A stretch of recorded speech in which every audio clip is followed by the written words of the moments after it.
রাতের বেলায় ফোন চার্জে লাগিয়ে রেখে দেওয়াটা কতটা যুক্তিযুক্ত এবং আমাদের আশেপাশে থাকা বিভিন্ন টাওয়ারের মধ্যে এই বাক্সের মতো অংশটি দেওয়ার কারণটা কি? ওষুধের বড়ির মাঝখানে এই রেখার অর্থ কি? শেষ পর্যন্ত ইন্ডিয়াতে রিচার্জ 28 দিনেরই হয়, কেন 29 বা 30 দিনের হয় না? তো বন্ধুরা, এরকম আরো মজার ফ্যাক্টস দেখতে আজকের ভিডিওটি অবশ্যই শেষ পর্যন্ত দেখতে হবে, কারণ আজকে আপনারা অনেক নতুন কিছু জানতে চলেছেন। তাহলে চলুন এবার ভিডিওটি শুরু করা যাক। মোবাইল রাতভর চার্জে লাগিয়ে রাখলে কি হবে? এতে কি আপনার ব্যাটারি নষ্ট হতে শুরু করবে নাকি মোবাইল ফেটে যাবে? তাহলে জানিয়ে দেই, মোবাইলের ব্যাটারি 80 থেকে 85% চার্জ দেওয়াটাকেই সবচেয়ে সঠিক বলে মনে করা হয়, কিন্তু পুরো রাত মোবাইল চার্জে লাগিয়ে রাখলে ব্যাটারি দ্রুত নষ্ট হতে শুরু করবে। এর ফলে ব্যাটারি ফুলে যেতে শুরু করবে, পুরো মোবাইলের পারফরমেন্সের উপর এর খারাপ প্রভাব পড়তে পারে।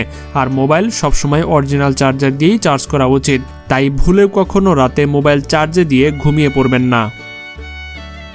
আপনি কি জানেন যে শেষ পর্যন্ত কিছু ওষুধের উপরে এই সোজা রেখা কেন টানা হয় এবং কেন আবার কিছু ওষুধের উপরে এটা থাকে না? যদি আপনি ভাবছেন যে এর পেছনে ওষুধের ডিজাইনের সাথে যুক্ত, তাহলে আপনি ভুল, কেননা বড়ির একদম মাঝে তৈরি রেখাটি অত্যন্ত গুরুত্বপূর্ণ। প্রথমেই আপনাকে বলি, ওষুধের উপরে আঁকা এই সোজা রেখাকে স্প্লিট লাইন বা স্কোর লাইন বলা হয়ে থাকে। এই রেখা ট্যাবলেট তৈরি করার সময় দেওয়া হয়, যাতে ট্যাবলেটকে অর্ধেক নেওয়ার প্রয়োজন পড়লে সেটি ঠিক মাঝ থেকে ভেঙে ব্যবহার করা যেতে পারে। এই ধরনের চিহ্ন শুধুমাত্র সেই সব ওষুধের উপরই থাকে যেগুলোর ক্ষমতা বেশি থাকে, অর্থাৎ যেটার পাওয়ার বেশি।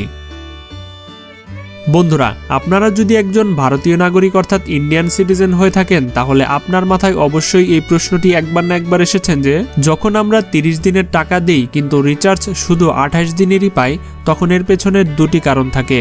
প্রথম কারণ, কোম্পানিগুলো বলে যে প্রত্যেক মাসের দিন আলাদা আলাদা হয়, কিছুতে 30, কিছুতে 31 এবং ফেব্রুয়ারিতে তো মাঝে মধ্যে 28 দিনও থাকে।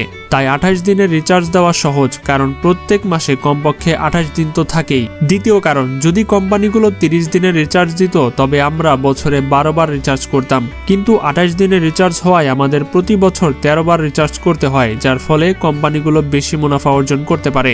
এ কারণেই আমরা 30 দিনের টাকা দিলেও শুধু 28 দিনের রিচার্জই পাই। আপনি কি ভেবেছেন যে এখন পর্যন্ত কতগুলো সরকার এসেছে এবং চলে গেছে, কিন্তু এত ক্ষতি হওয়া সত্ত্বেও সিগারেটের ওপর ব্যান কেন লাগানো হয় না? এমনটা এই কারণে যে সিগারেট শিল্প ভারত সরকারের জন্য 35,000 কোটি টাকা আয় করে দেয় এবং সম্পূর্ণ তামাক শিল্প 1 লক্ষ কোটি টাকা আয় করে, যা টাটা কনসালটেন্সি সার্ভিসের সমমূল্যের সমান। একটি রিপোর্ট অনুযায়ী যদি ভারত সরকার সিগারেটের উপর ব্যান করে দিত, তাহলে 10 কোটি ভারতীয় সিগারেট কেনার জন্য ব্ল্যাক মার্কেটে লাইন লেগে যেত, যার কারণে কোম্পানিরও ক্ষতি হবে এবং সরকারেরও। আর এই কারণেই সরকার এই কোম্পানিগুলোর উপরে ব্যান করে না। যদি আপনি সিঙ্গাপুর যান, তাহলে সেখানে আপনি বিনামূল্যে কোকা-কোলা পান করতে পারেন, হ্যাঁ, টাকা ছাড়াই। জানিয়ে দেই, সিঙ্গাপুরে হাগ নামের একটি ভেন্ডিং মেশিন আছে। যদি আপনার কোকা-কোলা পান করার ইচ্ছা হয় এবং টাকা না থাকে, তবে আপনাকে এই মেশিনটিকে জড়িয়ে ধরে হাগ করতে হবে এবং আপনি কোল্ড ড্রিঙ্কস পেয়ে যাবেন। এই মেশিন লাগানোর পেছনের উদ্দেশ্য ছিল ব্র্যান্ডকে মানুষের আবেগের সাথে যুক্ত করা এবং মার্কেটিং করার ক্ষেত্রেও এটা অত্যন্ত গুরুত্বপূর্ণ। তবে এই সিস্টেম এখনও সিঙ্গাপুরে আছে কিনা তা জানা নেই, কেননা এই তথ্যটি অনেক দিন আগের। আপনি কি জানেন ল্যাম্বরগিনির গাড়ির বাম দিকের মিররে একটি ছোট্ট সতর্কবার্তা লেখা থাকে, যেমন objects in mirror are closer than any appear? এর অর্থ হচ্ছে মিররে যা জিনিস আপনাকে দূরে দেখা যাচ্ছে তা আসলে আপনার বেশি কাছাকাছি। কিন্তু এমন কেন? এই মিরর কি মিথ্যা বলে, নাকি এর পেছনে কোনো বিজ্ঞান আছে? আসলে এই সতর্কবার্তা গাড়ির শুধুমাত্র একদিকে মিররেই থাকে, অর্থাৎ প্যাসেঞ্জার সাইডের মিররে। ড্রাইভার সাইডের মিররে এই লাইন থাকে না। এখন প্রশ্ন, কেন? এটি কনভেক্স মিররের খেলা। প্যাসেঞ্জার সাইডের মিররে যে কাঁচ লাগানো থাকে তা সোজা সমতল নয়, এটি হালকা বাইরের দিকে উঁচু থাকে, অর্থাৎ কনভেক্স। কনভেক্স মিররের সুবিধা হলো এটি বেশি এলাকা দেখতে পারে, অর্থাৎ ব্লাইন্ড স্পট কম হয়, কিন্তু এর অসুবিধা হলো এটি জিনিসগুলোকে একটু ছোট এবং দূরে দেখায়। তাই যখন আপনি দেখেন যে এর পেছনে গাড়ি বেশ দূরে আছে, আসলে সেটি আপনার বেশ কাছাকাছি হতে পারে। আর এই বিভ্রান্তি থেকে বাঁচার জন্যই মিররে স্পষ্টভাবে এটি লেখা থাকে, মিররে যা কিছু আপনাকে দূরে দেখা যাচ্ছে তা আসলে আপনার খুব কাছাকাছি, যাতে আপনি মিরর দেখে ধোঁকা না খান এবং সঠিক সিদ্ধান্ত নিতে পারেন, যেমন লেন পরিবর্তন বা ওভারটেকিং করার সময়। তো বন্ধুরা, আপনাদের কি ধরনের গাড়ি আছে এবং আপনারাও কি গাড়ি ড্রাইভিং করেন, সেটা অবশ্যই আমাদেরকে কমেন্টে জানাতে পারেন। আপনি কি কখনো খেয়াল করেছেন মোবাইল চার্জারের উপরে কিছু অদ্ভুত চিহ্ন আঁকা থাকে, যেমন কোনো বাড়ির মতো চিহ্ন, উল্টো আর্ট, একটি বাক্স, কিউআর কোড বার, একটি ডাস্টবিনের মতো ক্রস করা চিহ্ন। বেশিরভাগ লোক ভাবেন যে এগুলো শুধু ডিজাইন, কিন্তু আসলে এই ছোট্ট ছোট্ট চিহ্নের পেছনে একটি বিশেষ বিজ্ঞান এবং নিরাপত্তা লুকিয়ে আছে, যা আপনার উপেক্ষা করা উচিত নয়। এখন মনোযোগ দিন। প্রথমেই কথা বলি ওই উল্টো আর্টের মতো চিহ্ন। একে বলা হয় ডাবল ইনসুলেশন সিম্বল।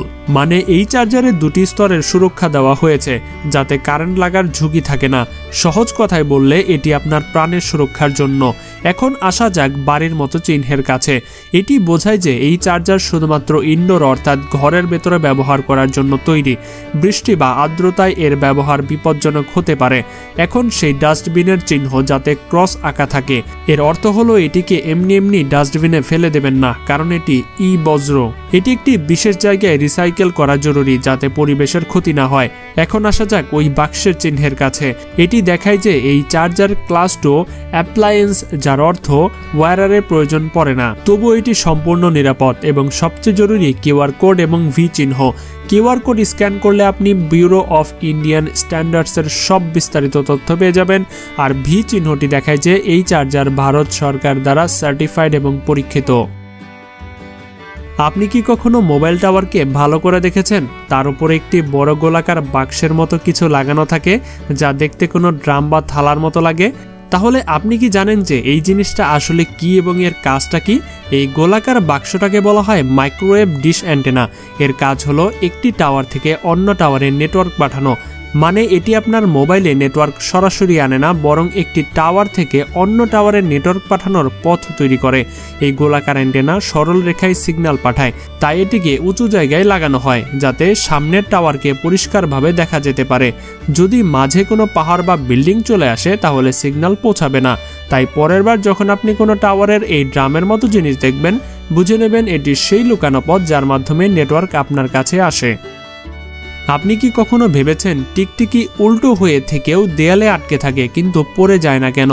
না পায়ের তলায় কোনো আঠা আছে, না তার কাছে কোনো জাদু আছে, তবুও সে দেয়ালে এমনভাবে আটকে থাকে যেন ফেভিকল লাগিয়ে বসে আছে। আসলে তার পায়ের নিচে খুব ছোট ছোট লোম থাকে, এত ছোট যে চোখেও তা দেখা যায় না। প্রতিটি টিকটিকির পায়ে এরকম লাখ লাখ লোম রয়েছে।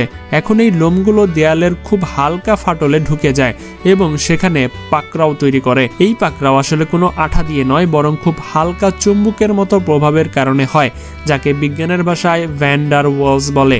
এই শক্তি খুবই দুর্বল হয়, কিন্তু যখন লাখ লাখ লোম মিলে পাকড়াও তৈরি করে, তখন টিকটিকির পা দেয়ালে এমনভাবে আটকে যায় যেন হালকা চুম্বকের মতো।